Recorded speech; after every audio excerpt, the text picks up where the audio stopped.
BJP এবং CPM এবং তৃণমূল কংগ্রেস তারা কিভাবে একই ব্র্যাকেটে স্থান পাচ্ছে, তারা বন্ধকে বন্ধ ডাকছে বা পার্লামেন্টকে কাজ করতে দিচ্ছে না, পার্লামেন্টারি স্ট্যান্ডিং কমিটিতে সেখানে তারা সম্মতি দেওয়ার পরে সেখানে তারপরে তাদের অবস্থানটা বদল হচ্ছে। আজকে যখন এগিয়ে যাওয়ার সময় এসছে, আজকে যখন ডিসিশন নেওয়ার সময় এসছে, ডিসাইসিভ স্টেপ নেওয়া হচ্ছে। আগে আমরা বলছিলাম যে পলিসি প্যারালিসিস, মনমোহন সিং নাকি দুর্বল প্রধানমন্ত্রী, এবং সেই দুর্বল প্রধানমন্ত্রী একমাত্র প্রধানমন্ত্রী যে 1984 সালের পরে একটা ভালোভাবে সেকেন্ড টার্ম পেয়েছেন এবং কংগ্রেসের আসন সংখ্যা তার নেতৃত্বে 146 থেকে গিয়ে 206-তে গেছে, এবং যাকে দুর্বল মনে করা হচ্ছে, এবং যেহেতু তিনি আর কি সবাইকে সঙ্গে নিয়ে চলবার চেষ্টা করেছেন, তা সেটাকে যদি কেউ উইকনেস মনে করে সেটা কাজে দেবে না। আবার লাস্টে বলবো, what is good economics is going to be good politics, এটাই আমরা আর কি প্রতিষ্ঠিত করতে পারবো বলে আশা করছি। বন্ধের কথা বারবার আসছে, অমলবাবুর কাছে যাব, তার আগে সামান্য কিছু তথ্য। আজকেই সকাল থেকে 1950 থেকে আজকের দিন অবধি ঠিক কটা বন্ধ পালিত হয়েছে আমাদের এই মহান গণতান্ত্রিক রাষ্ট্রে, তার একটা হিসেব আমরা করছিলাম। বেশি দূর 1950-এও যেতে হবে না, যদি শেষ 10 বছর ধরি, 1 দশক ধরি, 2002 থেকে 12 এই 10 বছরে বাংলা বন্ধ হয়েছে 16টি। আবার বলছি, শুধু 2 থেকে 12 বাংলা বন্ধ হয়েছে 16টি, ভারত বন্ধ হয়েছে 7টি। এই 10 বছরে রাজ্যে শুধু আমাদের রাজ্যে পরিবহন ধর্মঘট হয়েছে 5টি, শিল্প ধর্মঘট হয়েছে 8টি। সব মিলিয়ে গত 10 বছরে রাজ্যে ধর্মঘট হয়েছে পশ্চিমবঙ্গে 36টি। এর মধ্যে তেল নিয়েও যে পেট্রোলিয়ামের দাম বাড়া নিয়ে একাধিক বন্ধ হয়েছে, যেমন 2008 সালের 5ই জুন পেট্রোপণ্যের মূল্যবৃদ্ধি বিরোধিতায় এক জোড়া বন্ধ ডাকে সিপিএম এবং তৃণমূল কংগ্রেস। জোড়া বন্ধ, আমরা জানি না যে এই বন্ধটির পরের দিন, পরপর 2 দিন এই জোড়া বন্ধের পরের দিন হঠাৎ করে তেলের দাম কমে গেছিল কিনা। যদি যায় তাহলে বন্ধ সফল, কিন্তু গেছিল কিনা আমরা প্রাত্যহিক অভিজ্ঞতায় জানি। এবং এই আগামী 20 তারিখের বন্ধের পরেও 21 তারিখ দামটা কমে যাবে কিনা আন্তর্জাতিক বাজারে, আমরা বোধহয় উত্তরটা জানি। অমলবাবু, আপনার কাছে যাব। কোথাও কি অর্থনীতির বড় যুক্তিটাকে ইগনোর করে ছেদো সস্তা রাস্তার রাজনীতি হচ্ছে? না, ব্যাপারটা হচ্ছে এইরকম যে দ্বিতীয় ইউপিএ সরকারের আমলে জোটের বাধ্যবাধকতার কারণে রাজনীতি অর্থনীতি সম্পূর্ণভাবে রাজনীতির কাছে আত্মসমর্পণ করেছিল। আজকে প্রথম অর্থনীতি রাজনীতি থেকে মুক্ত হওয়ার চেষ্টা করছে। এটাকে আমি একজন এদেশের সাধারণ নাগরিক হিসাবে এটাকে আমি স্বাগত জানাই। 2, লোকের মনে হচ্ছে যে এত বেশি বাড়ানো হলো কেন। আমি আগে পেট্রোপণ্যের দামটাই আসছি। তার কারণ হচ্ছে, যদি আগে বাধা দেওয়া না হতো তাহলে এই দামটা ধীরে ধীরে বাড়ানো হতো, কিন্তু এতদিন ধরে এই যে একটা প্রতিবন্ধকতা সৃষ্টি করা হয়েছে, রাজনৈতিক প্রতিবন্ধকতা, দেশের কথা না চিন্তা করে, সেই জন্যই এটা হয়েছে। 3, পেট্রোপণ্যের দাম বাড়ানো ছাড়া আমাদের উপায় নেই। তার মূল কারণ হচ্ছে, অনেকে এই কথা বলছেন, এই পেট্রোপণ্যের দামটা বাজার এখন আন্তর্জাতিক বাজারে কমে যাচ্ছে, কিন্তু ভুল করছেন। এখানে আমাদের টাকার দামটা বিপুল হারে কমে গেছে। আমাদের বিকাশের হার কমে যাওয়ার জন্য টাকার দাম একেবারে তলানিতে গিয়ে পৌঁছেছে, ফলে পেট্রোপণ্য কিনতে গিয়ে আমাদের প্রভূত লোকসান হচ্ছে। এটা হচ্ছে একটা কারণ, সেই কথাটা মনে রাখার দরকার। 4 নম্বর কারণ হচ্ছে, এইবার লোকে যেটা বুঝতে চাইছেন, এরা বুঝতে চাইছেন না, মূল কথা হচ্ছে এই যে ভারতবর্ষ সে বিশ্বায়ন এবং উদারীকরণকে স্বীকার করে নিয়েছে। যারা কংগ্রেসকে সমর্থন করেছেন অথবা যারা জোটসঙ্গী হয়েছেন, তারা প্রথমেই এটা বলতে পারতেন যে দেখুন, আপনাদের এই নীতি যদি প্রত্যাহার না করেন তাহলে কিন্তু আমরা আপনাদের সঙ্গে যোগ দেব। কিন্তু তখন সুরসুর করে তারা জোটসঙ্গী হয়েছেন, তারা সুরসুর করে সমর্থন জানিয়েছেন, আজকে সেই নীতির বিরোধিতা করছে। এটা হচ্ছে মূলত বিশ্বায়নের এবং উদারীকরণ নীতির বিরোধিতা। কারণ আমরা বিশ্বায়নের মাধ্যমে আজকে পুঁজির অবাধ চলাচল মেনে নিয়েছি, যেটা ওমপ্রকাশটা কে বোধহয় বললেন, দামি কথা। আমাদের ইন্ডাস্ট্রি বিদেশে কাজ করছে, কাজেই পুঁজির অবাধ চলাচল যখন আমরা মেনে নিয়েছি, তখন আজকে রিটেলে এফডিআই অথবা এই বিলগ্নীকরণ মানব না কেন? আরেকটা বলার কথা, এই আমার এখনো মনে পড়ে যে বেশ কয়েক বছর আগে, তখন এনডিএ সরকারে ছিল, সে সময় তৎকালীন বিজেপি প্রধানমন্ত্রী খুব সজোরে বললেন, তারাই এই ডিসইনভেস্টমেন্ট শুরু করেছিলেন। তারা বললেন যে ডিসইনভেস্টমেন্ট থাকবে এ সম্পর্কে কোনো প্রশ্ন আমরা শুনতে চাইনি। ঠিক এই ভাষা তিনি ব্যবহার করছেন। কোন অধিকারে আজকে বিজেপি তাহলে এই বন্ধ ডাকছে সেটা আমি জানতে চাই। চতুর্থ কথা হচ্ছে এই যে তৃণমূল কংগ্রেস খুব ভালো করে জেনে শুনে এই কংগ্রেসের জোট সঙ্গী হয়েছেন। আজকে তারা বলছেন যে কোনো ধরনের এই মূল্যবৃদ্ধি তারা মানতে পারবেন না।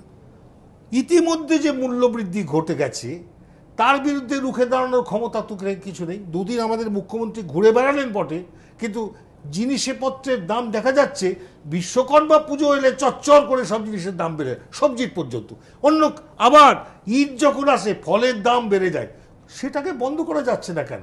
সেটা তো বন্ধ করার জন্য মানে দামটা হঠাৎ বেড়ে গেছে তা তো নয়। পশ্চিমবঙ্গে যেটা রয়েছে সাপ্লাই সেটা সেইভাবেই আছে, কেন বন্ধ করা যাচ্ছে? স্পেকুলেশন।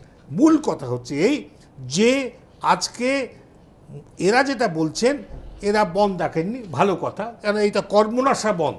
এই বন্ধে আমরা বিরক্ত, দেশবাসীর একজনও এই বন্ধ চায় না, তথাপি বন্ধ করছেন। এটা খুব লজ্জাজনক এবং এই রাজনৈতিক দলগুলি অন্ধ এবং বধির বলে তারা এই কাজ করছেন। জনগণের বাণী তাদের কাছে গিয়ে পৌঁছয় না। যদি পৌঁছতো তাহলে কিন্তু তারা এই বন্ধ জাতীয় জিনিস আর করতেন না। আর একটা মনে রাখবেন, খুব জরুরি, এটা আমি সব রাজনৈতিক দলকে বলতে চাইছি, সেটা হচ্ছে এই যে স্বাধীনতা পূর্বকালে যে সমস্ত প্রতিবাদের পদ্ধতি ছিল তার থেকে আজকে কোনো পরিবর্তন করতে কেউ সম্ভবপর হননি। এটা লজ্জাজনক এবং দুঃখজনক। অর্থাৎ রাজনৈতিক দলগুলি তাদের কোনো উদ্ভাবনী শক্তি নেই। আমি হ্যাটস অফ জানাবো সেই মানুষদের যারা জলে 17 দিন দাঁড়িয়ে থেকে প্রতিবাদ করার চেষ্টা করেছেন। অর্থাৎ একটা বন্ধের মধ্যে, একটা আন্দোলনের মধ্যে একটা আত্মত্যাগের ব্যাপার থাকে, একটা কষ্ট স্বীকার করার ব্যাপার থাকে, এখানে কষ্ট দেওয়ার ব্যাপার। ইদানিংকালের রাজনীতিকরা কিন্তু তারা কষ্ট দেবেন, জনসাধারণকে কষ্ট দেবেন। 20 তারিখে যেমন ধরুন আমার বাড়িতে একটা পুজো আছে, আমি খুবই চিন্তিত হয়ে পড়েছি কোথায় ফুল পাবো। আর আমরা ব্রাহ্মণ, আমরা পুরনো মানে বাসি ফুল দিতে পারিনি, এটার মধ্যে একটা সংস্কার, আমি কি করব? তথাপি এই বন্ধ হচ্ছে। এই যে ব্যাপারটা, জনসাধারণের কোনো কথা শুনবেন না, কাজে সবটাই সাজানো। এ সাজানো প্রতিবাদ তারা জানেন, তারা বোঝেন যে এছাড়া কোনো রাস্তা নেই, তথাপি তারা এটা করতে চলেছেন একটা লোক দেখানো ভনিতা মাত্র। এবং শেষ কথা আমার এই, আজকে তৃণমূল বলছেন যে তারা 3টে অপশনের কথা এখানে বলা হয়েছে, যে ধরা যাক তারা মন্ত্রীরা বেরিয়ে এলেন, আসবেন কিনা খুব সন্দেহ আছে আমার, কিন্তু ধরা যাক তারা এলেন, কারণ রেল মন্ত্রকের মতো গুরুত্বপূর্ণ মন্ত্রক ছেড়ে দিলে খুব মুশকিল হয়ে যাবে রাজনৈতিকভাবে।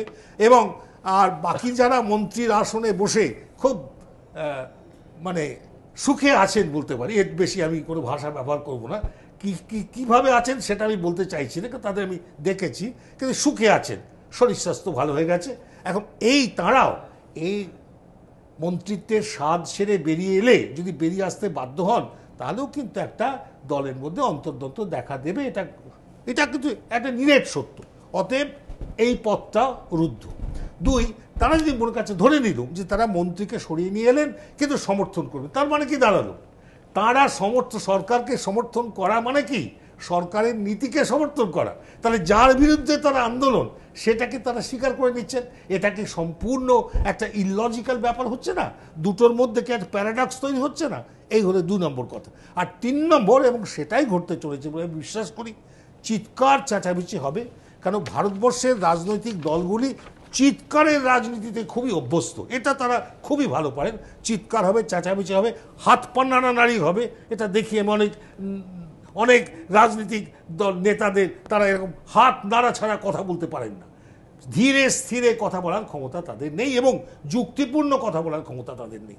এই অবস্থায় আমার ধারণা চেঁচামেচি চিৎকার হবে, কিন্তু কেউ চলে যাবেন। এবং আমি বলছি, যদি তারা সরকার ছেড়ে চলে যান সেটা কংগ্রেসের পক্ষে মঙ্গল হবে। আমি মনে করি যে কংগ্রেস দেখাতে পারবে যে আমি দেশের অর্থনীতির স্বার্থে আমি আমার ক্ষমতাও ত্যাগ করতে প্রস্তুত আছি। কাজে এটা তো অভিনন্দনযোগ্য বলে আমি মনে করি।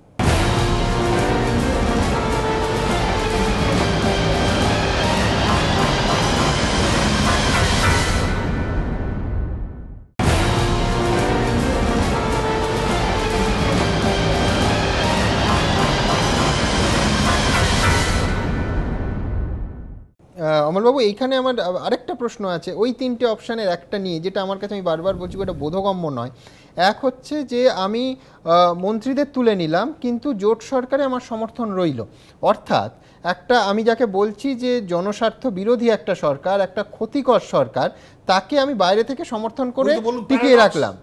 হ্যাঁ, এবং যে সরকার তিনি নিজেই বলছেন যে লুট করছে, মানে আমার একটি ছেলে বকে গেছে, আমি তাকে বাড়ি থেকে তাড়িয়ে দিলাম কিন্তু প্রতি মাসে 2000 টাকা করে দিয়ে যাচ্ছি। আমি মেনে নিচ্ছি যে আমি তোমার সাথে সংস্রব ত্যাগ করলু, কিন্তু তোমার লুটটা আমি মেনে নিচ্ছি। তাহলে আসল কথা হচ্ছে হিম্মত থাকে। আমি স্পষ্ট ভাষায় বলতে চাই, যে সমস্ত রাজনৈতিক দলগুলি আজকে এ বিষয়ে কংগ্রেসের বিরোধিতা করছে, হিম্মত থাকে তারা সরকার ছেড়ে বেরিয়ে আসুন, সমর্থন প্রত্যাহার করুন, দেখুন কংগ্রেস কি করে। কিন্তু যুক্তির উপর প্রতিষ্ঠিত নয়, এটা তো জেদের উপর প্রতিষ্ঠিত। এটা তো যুক্তি বনাম জেদ। এফডিআই এর কথা হচ্ছে, যেটা বলা হচ্ছে সেটা হচ্ছে আমার আপনার মতো সাধারণ ক্রেতা এবং যারা খুচরো বিক্রেতা, ছোট ব্যবসায়ী, তারা ক্ষতিগ্রস্ত হবে, কৃষক ক্ষতিগ্রস্ত হবে। কিন্তু বাস্তব অভিজ্ঞতা আমাদের ক্যামেরার সামনে সেই মানুষরা, সেই শ্রেণীর মানুষরা ঠিক কী বলছেন, কি ভাবছেন আপনাদের দেখাবো। আজকে এই ইস্যুতে নানা শ্রেণীর মানুষের সঙ্গে আমরা কথা বলি রিটেল এফডিআই নিয়ে, কি বলেছেন তারা দেখুন। খুচরো বিদেশি বিনিয়োগের সাহসী সিদ্ধান্ত নিয়েছে কেন্দ্র, আর তা নিয়েই দেশ জুড়ে উঠেছে বিতর্কের ঝড়। যারা সিদ্ধান্তের পক্ষে তাদের দাবি, ইতিমধ্যে বিগ বাজার, স্পেন্সার্স, রিলায়েন্স ফ্রেশের মতো একাধিক দেশীয় খুচরো পণ্য বিক্রয়কারী সংস্থার স্টোর রয়েছে বিভিন্ন শহরে, সেগুলো রমরমিয়ে চলছেও। পাশাপাশি ছোট মুদির দোকানগুলো যে উঠে গিয়েছে এমনটাও নয়। কলকাতার বিভিন্ন জায়গার খুচরো পণ্য বিক্রয়কারী দোকানগুলোর মালিকরাও স্পষ্ট জানাচ্ছেন তাদের ব্যবসা আগের মতোই রয়েছে, কোনো ক্ষতি হয়নি। তাই বিদেশি সংস্থা এলেও তারা চিন্তিত নন। যারা যাচ্ছে ওখানে আবার ফিরেই আসছে, ওরা যা করছে এটাতে ফ্রি, ওটাতে ফ্রি, হ্যান ত্যান বহুত রকম করছে, তাতেও সুবিধা হচ্ছে না কাস্টমারদের। যত বিগ বাজার হোক, রেসপেক্ট হোক, মেট্রো হোক, এটার কোনো আমাদের কোনো যায় আসে না। আমাদের কাস্টমার আমাদের কাছে আসবে। ব্যবসার কোনো সমস্যা নেই, বিগ বাজার, স্পেন্সার, ফুড বাজার যাই আসুক, আমাদের পাড়ার কাস্টমার যা আছে সেটা ঠিক ফিক্সডই আছে। খুচরায় বিদেশি বিনিয়োগের যারা পক্ষে তাদের অন্যতম যুক্তি, এর ফলে ক্রেতারা লাভবান হবেন, অনেক কম দামে তারা জিনিস পাবেন। ক্রেতারাও চাইছেন বিদেশি সংস্থা আসুক। যদি দাম কমে তাহলে অবভিয়াসলি সবারই সুবিধা হবে, নট অনলি আমার। যেখানে আমরা সুবিধা বেশি পাবো সেখানে কেনার সুযোগ পাবো, তো ভালোই হবে। যত বেশি কম্পিটিশন আসবে, প্রত্যেকে চাইবে ভোক্তাদের কাছে আরও অনেক চিপ রেটে মালটা পৌঁছে দিতে। সবকিছুর ভালো দিকে তো আছে না। কৃষকরাও আশাবাদী, বিদেশি সংস্থা এলে তারা কৃষিজাত পণ্যের সঠিক দাম পাবেন। ইতিমধ্যে মেট্রো, ক্যাশ অ্যান্ড ক্যারির মতো সংস্থায় কৃষিজাত পণ্য বিক্রি করে লাভবান হয়েছেন বলেও জানাচ্ছেন অনেকে। কস্টিং খরচ ডাউন হচ্ছে না, তারপরে সময় বাড়ছে, বাড়িতে সময় দিতে পারছি বা চাষবাসের সময় দিতে পারছি। মূল্যটা কেমন পাচ্ছেন? মূল্যটা হাটের চাইতে একটু বেশি পাচ্ছি আর কম পাচ্ছি না। এটা তো ভালো, এটা বিদেশিরা এসে যদি আমাদের আগে থেকে দাম ভালো পায়, এটা তো ভালোই। স্বাভাবিকভাবেই কেন্দ্রের এফডিআই এর সিদ্ধান্তকে স্বাগত জানিয়েছে বণিক সভাগুলি। তাদের যুক্তি, দেশের মোট 60% কৃষিজীবী, খুচরোয় বিদেশি বিনিয়োগের ফলে তারা লাভবান হবেন। অর্গানাইজড রিটেল ইন্ডিয়ান কোম্পানিও করতে পারে, যেমন প্যান্টালুন করছে, বিগ বাজার করছে, রিলায়েন্স করছে, হ্যাঁ, স্পেন্সার্স করছে। ওরা যা করছে সেটা আলটিমেটলি একই রেজাল্ট হবে, কিন্তু এফডিআই এলে সেই প্রসেসটা অ্যাক্সেলারেট হবে আর নতুন টেকনিক্স ওরা আনবে, অ্যান্ড ফার্মারের জন্য নিশ্চয়ই বেনিফিট হবে। কমন পিপুলের জন্য নিশ্চয়ই ভালো হবে, কেন ওরা আসবে রিটেল আউটলেটে, যে জিনিসপত্রের দামগুলো আছে দামগুলো নিশ্চয়ই কমবে যদি মিডলম্যানটা সরিয়ে যায়, আর কোয়ালিটিটাও বাড়বে, মানে ডেফিনেটলি এটা ভালো হবে। বাট এটা এখন পর্যন্ত বলা মুশকিল কি হবে। গভর্নমেন্টকে হয়তো খুব ইফেক্টিভলি একে ইমপ্লিমেন্ট করতে হবে। এই পরিস্থিতিতে যারা খুচরোয় বিদেশি বিনিয়োগের সিদ্ধান্তের বিরোধিতা করছেন, তারা কি আদতে মধ্যস্বত্বভোগীদের হয়ে সওয়াল করছেন না? সেই প্রশ্ন উঠতে শুরু করেছে বিভিন্ন মহলে। এবিপি আনন্দ।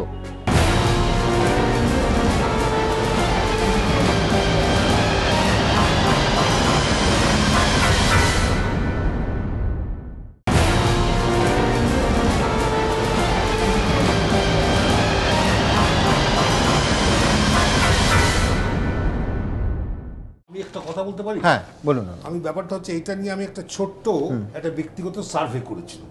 এই স্পেন্সার, রিলায়েন্স ইত্যাদি যেগুলো রয়েছে, আর সাধারণ মুদিখানা, যে মুদিখানায় আমি জিনিস কিনি, এটা করতে হয়েছিল এই জন্যে যে আমি, আমার মেয়ে হায়দ্রাবাদে থাকে, সে হয়তো এটা শুনছে, সে দেখি সবসময় স্পেন্সারে যাওয়ার পক্ষপাত, না না না স্পেন্সারে চলো।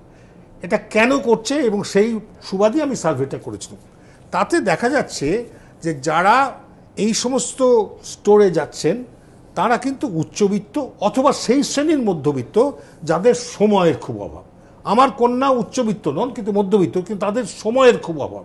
সময়ের অভাবের জন্য খুব চট করে তারা জিনিসগুলো পেয়ে যান। কিন্তু এরই পাশাপাশি আমি একটি দোকানে জিনিস কিনি, আনন্দ ভাণ্ডার বলে তার নাম, পাইকপাড়া অঞ্চলে। তা সেখানে দেখি কিন্তু যে কেনা বেচা তার এতটুকু কিন্তু কম হয়নি, বরং বেড়েছে।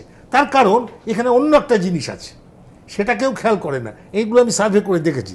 একটা ব্যক্তিগত সম্পর্ক তৈরি হয়ে যায়, পারস্পরিক একটা মানবিক হার্দ্য সম্পর্ক। আপনি এই ডিপার্টমেন্টাল স্টোরে গেলেন, সেখানে আপনি চট করে সব কিনে নিলেন, একটা টক টক টক টক করে সমস্ত যোগ করে স্লিপ ফেলে দিলেন, টাকা দিয়ে দিলেন, চলে গেলেন। কিন্তু এই যে একজন আমার মুদিখানার যে ছেলেটি, সে বলে যে স্যার আপনাকে দেখলুম কালকে, এই খুব ভালো লাগলো। এই যে ব্যক্তিগত একটা সম্পর্ক তৈরি হয়, এটার একটা স্বাদ আলাদা। কাজে কোনোদিনই, আর দ্বিতীয় কথা, ভারতবর্ষের 50% হচ্ছে দরিদ্র মানুষ, স্বীকার করুক আর না করুক, এটাই আমি তোমাদের বিরোধিতায় করব। 50 দরিদ্র মানুষ, কিন্তু ইকোনমির সাইজটা বড় হয়েছে, রেখেছে। পার ক্যাপিটা ইনকামটা বেড়েছে। 100 গ্রাম সরষের তেল কিনবে একটা দরিদ্র মানুষ, সে 100 গ্রাম সরষের তেল কিনবে, 50 গ্রাম কিনবে, তাকে তো ওরা দেবে না। কাজে তাকে সেই মুদিখানাতেই যেতে হবে। আমি দুটো অংশ যোগ করব। এক হচ্ছে যে অর্থনীতির আরেকটা যুক্তি হচ্ছে, যেহেতু এই বড় ডিপার্টমেন্টাল স্টোরস একটা চাহিদাও তৈরি করে, তার একটা সুফল কোথাও একটা পাড়ার মুদির দোকানেও এসে পড়ে। হ্যাঁ, আর দুই হচ্ছে আরেকটা আমার মনে হয় যে অদ্ভুত যুক্তি, সেটা হচ্ছে একই স্ট্রাকচারে আমি রিলায়েন্স ফ্রেশ মেনে নিচ্ছি, অর্থাৎ আমার দেশীয় পুঁজিপতিদের একই স্ট্রাকচারটা মেনে নিচ্ছি, সেটা ওয়ালমার্ট নামে আমার আপত্তি। মানে এর কোনো অর্থনীতি থাকতে পারে না। এটা তো অর্থনীতি না, এটা তো এক রকমের রাজনীতি, তথাকথিত রাজনীতি। মুশকিলটা হচ্ছে এই যে এই জিনিসটা যে ঘটছে, এবং তাহলে একটা জিনিস খুব যেটা আমরা খেয়াল করি, আমার নিজের গ্রামের বাড়ি আমি দেখেছি যে চাষি যে খরচা করে যে ফসলটা তৈরি করলো, তার কাছে যে দামে একজন মধ্যস্বত্ব যে কিনছে, করেছে মিডল ম্যান, সে যে দামে কিনছে আর সে যে দামে বাজারে গিয়ে বিক্রি করছে, দুটোর মধ্যে একটা বিরাট তফাৎ। কারণ সে করছে পাইকারি বাজারে বিক্রি করছে, হয়তো কোলে মার্কেট বিক্রি করছে, কোলে মার্কেট থেকে আবার আমাদের যিনি বাজারে বেচেন তিনি কিনে নিয়ে আসছেন, তিনি কিনে নিয়ে এসে আবার তার কাছে, তাহলে 3টে ধাপ পেরিয়ে আসছে। এই 3টে ধাপে প্রত্যেকটা ধাপে কিন্তু দাম বেড়ে যাচ্ছে। এই পজিশনটা কিন্তু ক্লিয়ার হয়ে গেছিল এই যে কিছুদিন আগে যখন সবজিপাতির দাম, আপনি বলুন, আপনি তো অভিজ্ঞতা আছে তখন, না যেটা মাঝখানে টেলিগ্রাফ আনন্দবাজারে অনেক করে বেরিয়েছিল যে যেটা কৃষক পাচ্ছে হয়তো 2 টাকা, সেটা এখানে বিক্রি হচ্ছে 40 টাকায়। ধাপে ধাপে এখানে আমরা মানে একদিকে কনজিউমার হিসেবে আমরা যারা ক্রেতা, তাদের মিডলম্যানের রোলটাকে খর্ব করার জন্য তো বারবার গেছে, এবং সেখানেই আমার ধারণা যে মূল রাজনৈতিক দলের স্বার্থে ঘা লাগাটা, যে মধ্যস্বত্বভোগীদের একটা বড় বাজার চলে। আমি সৈকত বাবুর কাছে এইখানে আসবো একটা নতুন অংশ দিয়ে, সেটা হচ্ছে এই পেট্রোলিয়াম এবং প্রাকৃতিক গ্যাস মন্ত্রকের যে বিজ্ঞাপন, তাতে 5 এবং 6 নম্বর পয়েন্ট আমি পড়তে চাইবো। একই বছর রাজ্য সরকার অয়েল সেক্টরের কাছ থেকে সব মিলিয়ে প্রায় 1,12,900 কোটি টাকা সংগ্রহ করেছিলেন। অবশ্য রাজ্য সরকার ভর্তুকির বোঝা কাঁধে নিতে চায়নি, তাই রাজ্য সরকারকে রাজ্য কর কম করার পরামর্শ দেওয়া হয়েছিল। 5 নম্বর পয়েন্ট। 6 নম্বর পয়েন্ট, সাম্প্রতিককালে ডিজেলের মূল্যবৃদ্ধির দরুন রাজ্যে প্রতি বছরে প্রায় 8,200 কোটি টাকার অতিরিক্ত কর রাজস্ব লাভ করবে। রাজ্য অন্তত এই অতিরিক্ত কর রাজস্ব ছেড়ে দিয়ে তা সাধারণ মানুষের অতিরিক্ত সুযোগ সুবিধার কাজে ব্যয় করবে। এইটাই আসবো দুটো অংশ নিয়ে। একটা এই বিষয়ে আজকের রাজ্যের প্রাক্তন অর্থমন্ত্রী অসীম দাশগুপ্তর সঙ্গে আমরা কথা বলি। কি বলেছেন অসীম বাবু, শোনাবো আপনাকে। ডিজেলের দামের উপর তো বিক্রয় কর ধার্য করা হয়, তাই দামটা বাড়লে স্বাভাবিকভাবেই একটা বাড়তি আদায় হয়, যেটা বাজেটে ধরা থাকে না। এখন আমার মনে আছে 2008-9 অর্থবর্ষে বামফ্রন্ট সরকারের তরফ থেকে যখন এইরকম ডিজেলের দাম কেন্দ্রীয় সরকার বাড়িয়ে দিয়েছিল, আমরা বিক্রয় কর ডিজেলের ওপর কিছুটা কমিয়ে দিই, যার ফলে এই বাড়তি রাজস্ব লাভ থেকে আমরা বিরত থাকি এবং তাই ডিজেলের দামটা কমে। সুব্রত মুখোপাধ্যায় রাজ্যের গুরুত্বপূর্ণ মন্ত্রী এই বক্তব্যে রিয়াক্ট করেছেন, এটা নিয়ে কি বলেছেন দেখব। যিনি এই ধরনের বিজ্ঞপ্তি দিয়েছেন বলছেন সে সংবিধানকে এবং যুক্তরাষ্ট্রীয় পরিকাঠামোকেই দুর্বল করছেন। এর অভিসন্ধি কি আমাদের জানা দরকার। কারণ যদি মনে করেন যে পেট্রোলে ডিজেলের উপর সামান্য স্টেটের ট্যাক্স থাকে, তাও দু একবার আমাদের সরকার ছেড়ে দিয়েছেন, দিয়ে রিলিফ দেওয়ার চেষ্টাও করেছেন অতীতে। এই পশ্চিমবঙ্গেই মুখ্যমন্ত্রী মমতা ব্যানার্জি করেছেন। কিন্তু আমাদের ট্যাক্সের এভিনিউজ অফ ট্যাক্স কালেকশন খুব লিমিটেড, প্রায় নীল। সেদিক থেকে আমরা প্রায় বাঁশবেড়িয়া মিউনিসিপ্যালিটি, দিল্লির সরকার, কেন্দ্রের সরকার যদি এইটুকুনি না বোঝেন, তাহলে বুঝবো যে এরা যুক্তরাষ্ট্রীয় কাঠামোটাকেই ধ্বংস করতে চাইছে। আর 2 নম্বর হলো যে ওনারা আপনি আচরি ধর্ম পরের শেখায়, তেমনি সেন্ট্রাল যে ট্যাক্সটা নিচ্ছে পেট্রোল ডিজেলের ওপর আর দিয়ে মানুষের ওপর চাপ বাড়াচ্ছে অপরদিকে, তাহলে যারা চাপ বাড়াচ্ছে তারা সবচেয়ে আগে ছেড়ে দিক না, তারা উইথড্র করে তারপর স্টেটকে বলুক যে আমরা উইথড্র করলাম, এবার স্টেটগুলো আমাদের টাকা থেকে উইথড্র করুক। আমাদের খরচও যেমন সাপ্লিমেন্টারি হয়, আমাদের এই বাজেটের ট্যাক্সের ধার্যেরও বাইরেও এরকম ধরনের হেড থাকে। দুটোই পরস্পরের সাথে পরম্পরা রক্ষা করে। আপনারা দেখলেন সুব্রত মুখোপাধ্যায় এই যে পেট্রোলিয়াম এবং প্রাকৃতিক গ্যাস মন্ত্রকের বিজ্ঞাপন, এটার উপরে তার প্রতিক্রিয়া হয়েছে এই সরকারের আমলে। একবার দিয়েছে।